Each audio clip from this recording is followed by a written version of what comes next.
A lot of people hate masks.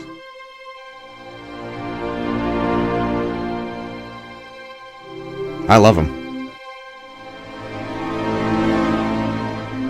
Doesn't make you fake to present yourself a little differently to different people. It makes you smart. What is your favorite part about filming? Oh, that's really hard. It's supposed to be an easy question. I see, you'd think that, wouldn't you? Oh, my favorite part? Probably everything coming together. My favorite part about filming is probably the process of filming. Solving all the little issues. If I had to say my favorite part of filmmaking overall, it would be a tie between editing and being on set, but just of filming specifically, whether I'm directing or acting, there's something really satisfying about unraveling all these little issues that come up that you just don't see coming, and you have to figure it out on the fly, and it's like solving a bunch of little puzzles. Going to location and stuff like that, even though it can be really stressful sometimes, it's also a lot of fun. Just to see everything like actually coming together. All of the processes are hard, right? You start with writing, then you move from the writing stage to pre-production, which is a ton of planning and organizing, and then you move into production, which is when you're on set, and then you go into post-production, which is literally half of the whole process, and it's just editing for hours on end. I enjoy different things about all of them. You get to be really creative in the writing process. I really love pre-production because it's literally your opportunity to get amped up about production. Then you get into production. Being on set is a blast.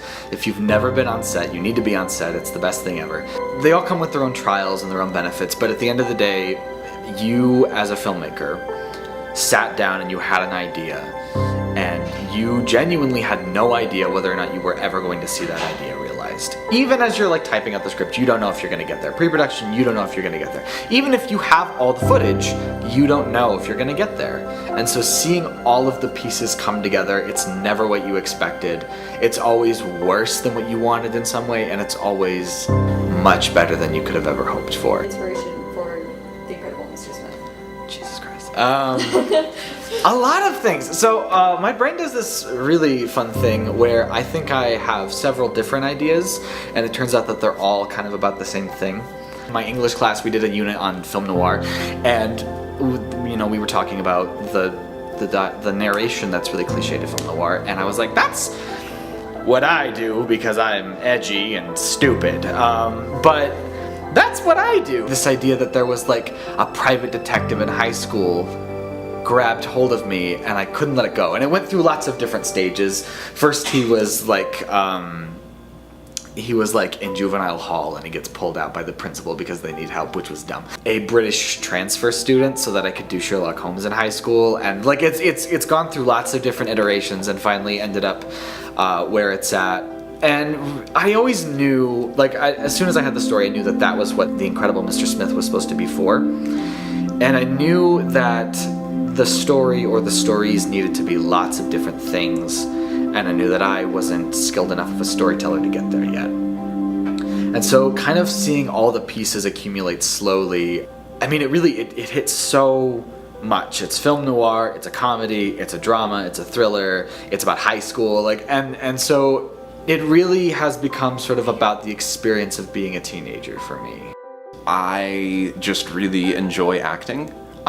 Especially when it's on camera. Like stage acting is pretty fun, but especially when it's on camera, and especially when I'm playing a character that is really fun to play, and I have to say I've had a blast playing the character of Timothy Smith. It's really fun. So when I got a hold of the script and was sort of given a synopsis of just the universe back when I was first told about it, I loved it. And I loved the character and the characters and everything in it, and was really happy when I got asked to actually be a part of it. So what are some of the struggles that you come in contact with while you're filming? Oh boy. You can't prepare for everything, no matter what you try and do. A location's gonna drop out from under you. Like an actor's gonna be 2 hours late to the shoot. We've had the police called on us 3 separate times while filming. You never know what's gonna happen, and that's kind of what's fun about it, but it's also really stressful when you're trying to get everything together. by looking at every possible outcome and by preparing for it. So double check your locations, double check your actors, remind your actors where you're going to be at what time. If you're filming with fake guns or you're filming something violent or really loud, you contact the police beforehand. Always get permission from your location, stuff like that. When you are in charge of something, it becomes a lot to deal with really quickly. And if you don't have sort of a team of people that you can deputize and really count on to do a good job with those tasks that you deputize to them, it can be overwhelming trying to manage writing and shooting and getting locations and doing production work and scheduling and sort of doing all of this stuff and managing it with the rest of the filmmaking process. As an actor, the biggest struggles that I've come across are, if you've got a physically demanding role, sometimes you get hurt, because that's happened to me. Apart from that, I guess you could consider it kind of a challenge to get lines down and memorized. You don't necessarily have to memorize as much for film as you would for theater, but it's really, really good to have as much down as possible. And if you don't have it down, or you're acting with someone who doesn't have the script down very well, it can get really frustrating really fast, because everything sort of grinds to a halt. You are never going to find a film shoot that is completely predictable, and admittedly there is something really satisfying about figuring out little problems that come up. Every process comes with its own set of issues. Scheduling is the devil.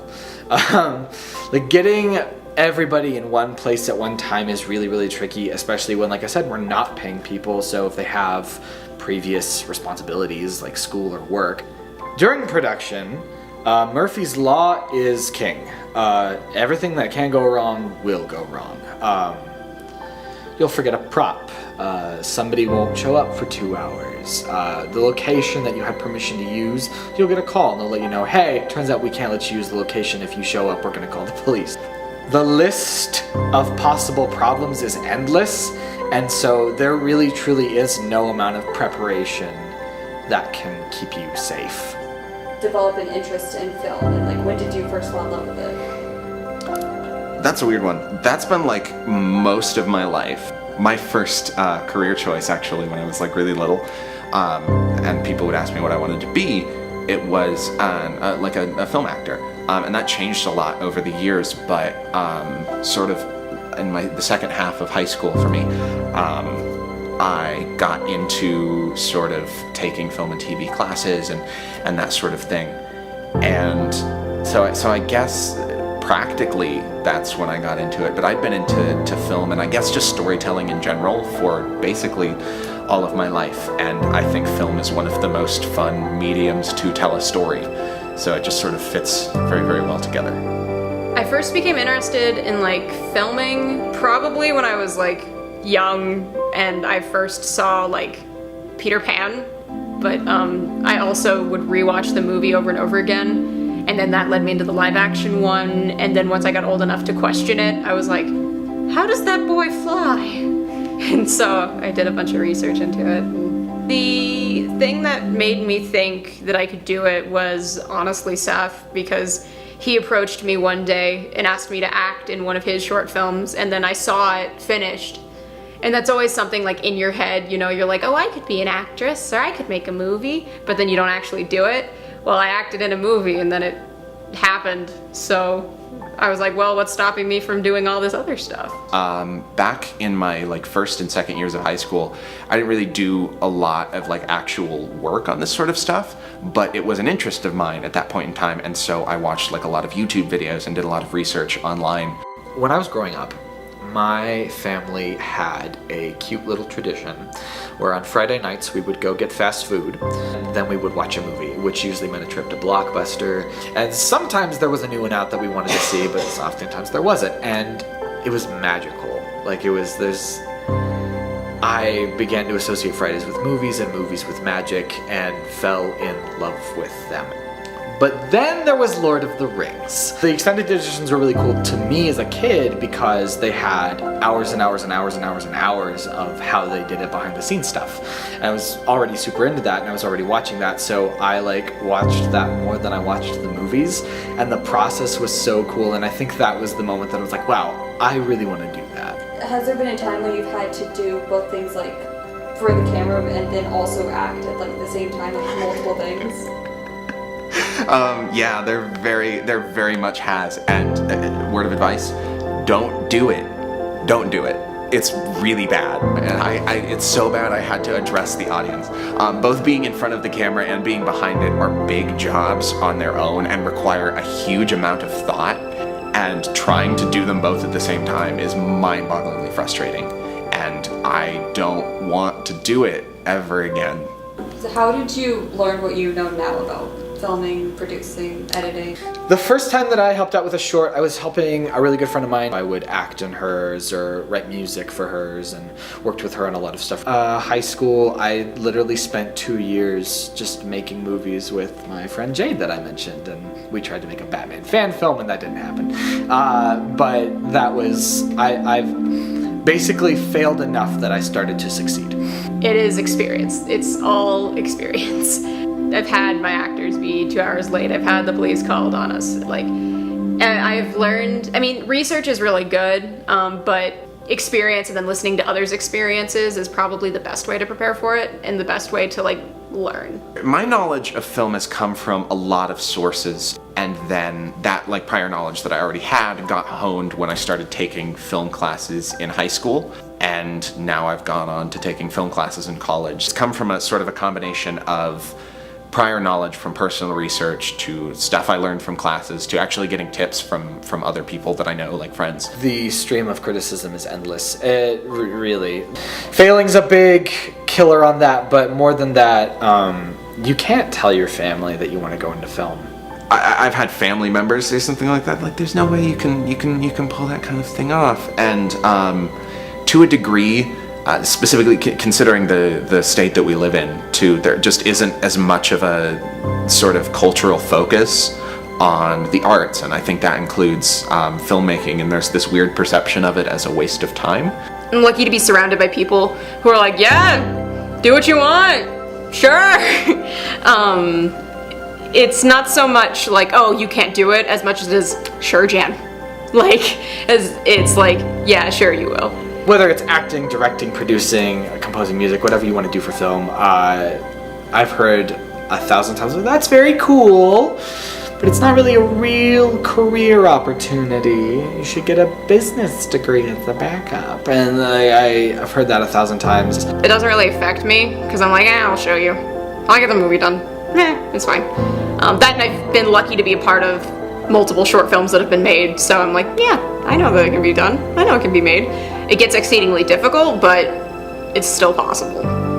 And then there's also the criticism of your work, and then working on The Incredible Mr. Smith. By then I'd sort of learned that I wasn't going to talk about the movies I was making. I wasn't going to advertise. It was more about finishing it and then getting people to watch it. Because if they watched it, I felt like I could show them. I felt like I could prove them wrong in a big way. But even putting out the trailer to try to build hype to get people to come to the film festival, there were several comments on social media about how I gotta be honest, this looks like crap. I think the finished product ended up surprising a lot of people. Something that I figured out early on was it really doesn't matter how amateurish your film is if you oversaturate it with style. So if you get extra with your color correction and your editing and make it really snappy and fast and get your music really over the top, people will overlook the fact that it's not bright HD Red Dragon footage. They'll let it go because they're sort of so taken by the sheer force of character that's in front of them. And I think that the final product did surprise people. It looks really, really great. But there were still some people, even with the finished product, that were like, this isn't realistic, or whatever they decided to weigh against it. Like family members and relatives and stuff like that. It's kind of frustrating, but I don't necessarily hold it against them. I just understand that that's culturally a thing that we kind of have here. And if anything, I just would really like to prove them wrong through, working on films and creating something that's really, really good. Just as sort of proof, it's not a waste of time. It's never got me to stop. It's got me to talk less about it before I'm done with the final product, but if anything, it was just sort of a greater motivator to show them that I could. So if someone came up to you and was like, hey, I want to do this, I want to make film, or I want to act in a film, what would you tell them? I would tell them, my response would be two-pronged, and it would be, do it, and also go do research so it's not bad. Early projects that you work on, you are not going to look fondly back on your earliest projects, and that's okay. If anything, that just means you're sort of growing as an artist. My response to, I want to make a film myself would be, yes, please go do that. It's a blast. I love it. Do some research just to figure out exactly what it's going to take and the work it's going to take, because it's hard work, but you'll enjoy it. Having enthusiastic actors who really want to work on a thing is paramount and great. But just really filmmaking in general is so much more accessible than it used to be. It's not the case anymore that the only avenue to getting yourself out there and on the map as a filmmaker is putting your film in at festivals and stuff like that, which is still a great thing, and that's going to get you, that increases your chances of getting noticed, but that's not the only path now. With YouTube and just the internet as a whole and the concept of crowdfunding, it has made the idea of filmmaking way more easily obtainable than I think it ever was before, and I think that's really cool. And it's a lot of fun to do, just to write a thing and be on set and then edit it and see this like thing that you had in your mind come to life before your eyes, and more people getting to experience that and have fun and experiment with this cool medium is, I think, really cool. The hell is this? I need to hire you.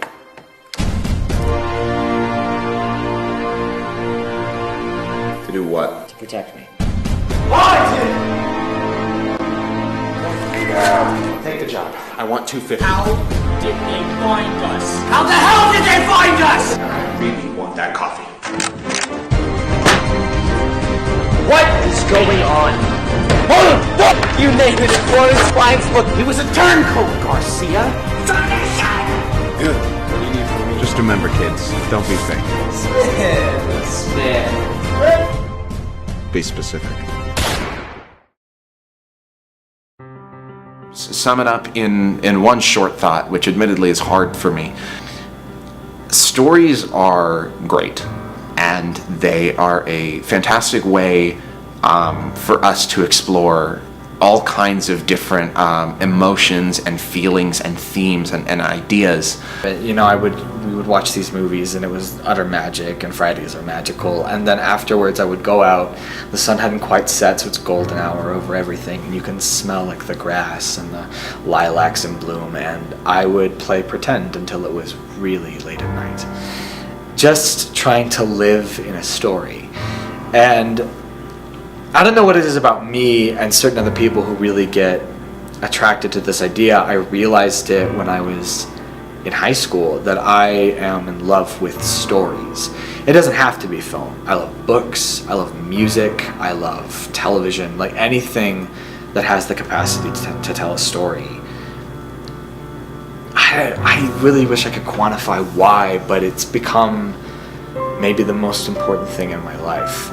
I love film because it's so unique and it's such an interesting medium, and it's so impactful on everyday culture, but also I just love watching movies. And then I love to film because it's something that no one thinks you can do. Whenever you tell someone, oh, I'm gonna make a movie, they're always kind of like, sure you are, and then you actually do it, and that's really satisfying. It's also a lot of fun to do. Like, I've been lucky enough to do it with my friends, and so that's always something really fun to do, is to get everyone together and then get a camera. It's just the long-term effects of film, I guess. With film, you get the best of every art form. You know, an art department's involved, acting is involved from theater practices from thousands of years ago. The visuals of a photographer are involved, music is in there. Like, every form of storytelling comes to meet in this really crazy alchemical melting pot that's film. And so for me, it's the most powerful way to tell a story, and I don't really know why, but that's what I'm here to do, is tell stories. I think there's something very, very unique about the specific medium of film. in that it brings together acting and writing and relatively newer art form of like editing and composition and all of these fantastic mediums that on their own are great, and they come together to create something that, and this is going to be really cliche, I don't think you can get anywhere else. There's something unique about filmmaking. It's just another way, in fact I might argue that it's one of my favorite ways to tell a story.